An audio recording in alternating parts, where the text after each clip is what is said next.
What is up, everyone? We're back again with another review, and it's going to be for the 2023 film Knock at the Cabin, and it's directed by M. Night Shyamalan and stars Dave Bautista, Jonathan Groff, and Ben Aldridge. This tells the story of four strangers who turn up at a remote cabin where a family of three are staying and tell the family of three that they must choose amongst them one person to die, otherwise the world will end. Now, this is the second of two very close Shyamalan movies to release in cinemas, Old being the other one, and there's only about an 18-month gap there, which isn't very common, I don't think, when it comes to directors. But this is a director that I will always be interested in watching. I haven't seen all his films, but I like the fact that he always has these unique concepts compared to other mainstream pictures.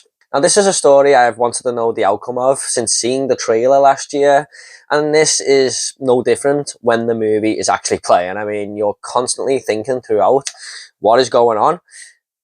And after a slow first half of the movie, without many questions being answered, the second half really does start to pick your brain. And the more the movie went on, I became invested, but I definitely became a lot more intrigued, let's say, as to what these strangers were saying.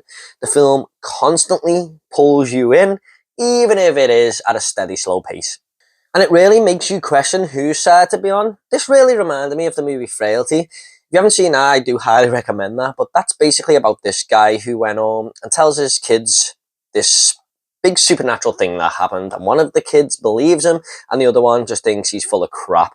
And that's kind of similar to what this movie is. You don't know whether to believe what these strangers are saying, or if it's the biggest load of bullshit anyone has ever come out with.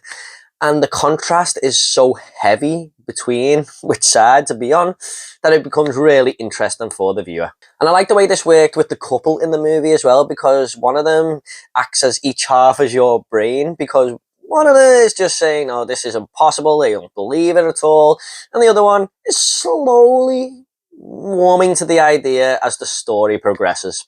Added to the fact that the situation is just a horrendous one to be in with these three characters. I said to my wife after the movie, can you imagine if that was us and our young son? And she was like, I know, that's my thoughts throughout the entire film. I couldn't stop thinking about that. It's just constant dread for these characters. So the film done the job in that department. I just think it's all very good writing, to be honest. I like it when a movie lets the viewer play along, and that's exactly what I did here with this film. This is all driven to a really fantastic third act as well. Lots of great stuff started to happen here, and even though the movie was interesting, I was fully on board by this point. I really wanted to know the outcome of this film, but it also made me realise that that first half of the movie, which was a little bit slow and not too much happening, was actually really well-built tension by Shyamalan. So that's not a negative at all for the movie. When you watch the entire film, you realise, and you've got to judge the movie as a whole now, haven't you?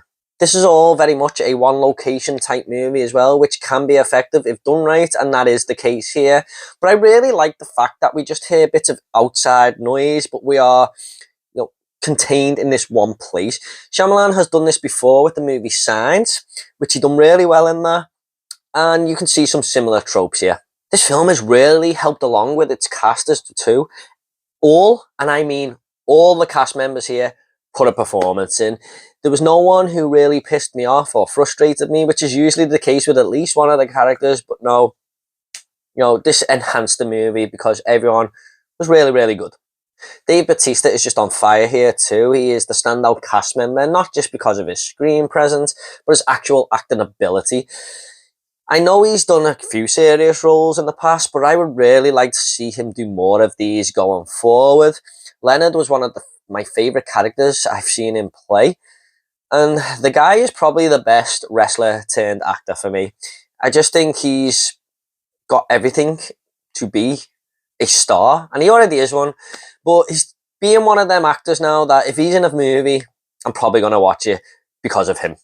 Fans of Harry Potter will also be very happy to see Rupert Grint here too, and he was a little bit more of a sinister character in this one, and I think he has the tropes to be a more villainous character going forward in future movies. Now I just want to talk about Jonathan Groff and Ben Aldridge's characters here, who play this same-sex couple in the movie.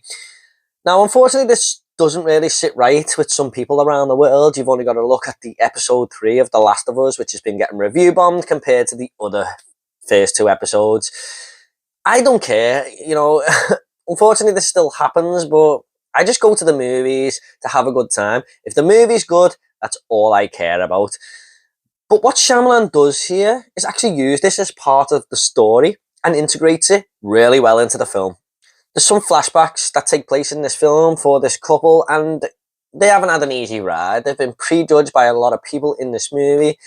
And towards the end of the film, it all comes together between the dialogue that these two have. Now, I don't want to say too much more than that because I'm not going to give any spoilers away or anything like that. But it did play an integral part of the movie, and Shyamalan made it work. However, there is one big glaring negative with this movie for me, and it is the actual ending itself.